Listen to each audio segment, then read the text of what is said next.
Crise de nerfs en cuisine. À haute voix, je lis une recette pour débutants.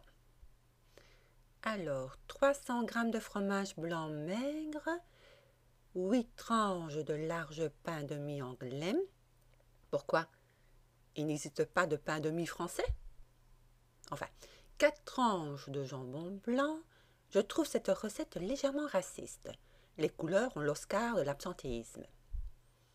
Je continue, une tranche de concombre finement coupé, une cuillère à soupe de basilic ciselé et pour terminer, de la crème liquide allégée.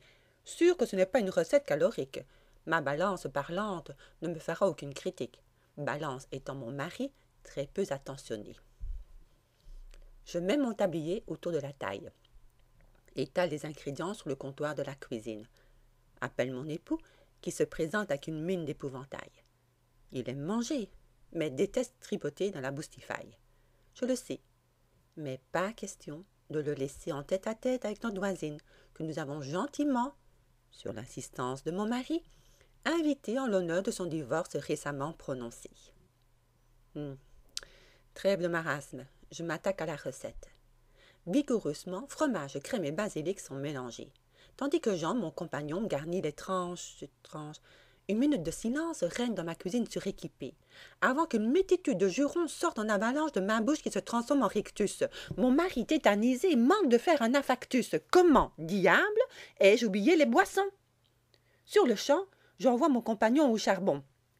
Excusez l'expression. Je voulais dire, je l'envoie au magasin d'à côté, quoique dans ma tête, c'est bien aux mines que je l'aurais envoyé. Notre voisine, cette petite mijaurée, tient à l'accompagner. J'insiste pour la garder sous mes yeux. Elle commence à me taper sur les nerfs, crève Dieu.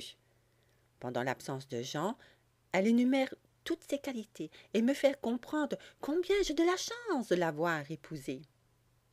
Demain, je fais monter une haie de palissade entre nos deux jardins. Et pour garder le contenant de la maison, j'achèterai un chien.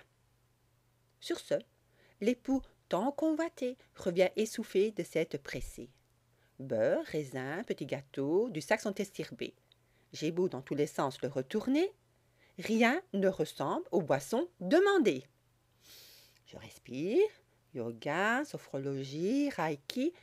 Pas moyen de me calmer. Je me sers un verre de bourbon. Je sens que mon visage vire au cramoisi et c'est la sauce que j'envoie dans la direction de mon mari, que bien évidemment je rate pour atteindre la face de ma voisine. J'éclate dans un rire dément tout en maudissant les magazines qui prétendent que pour garder son compagnon, il faut faire la cuisine. Conclusion négative, nous avons mangé biscottes et sardines. Conclusion positive, notre charmante divorcée s'est expatriée dans les Malouines.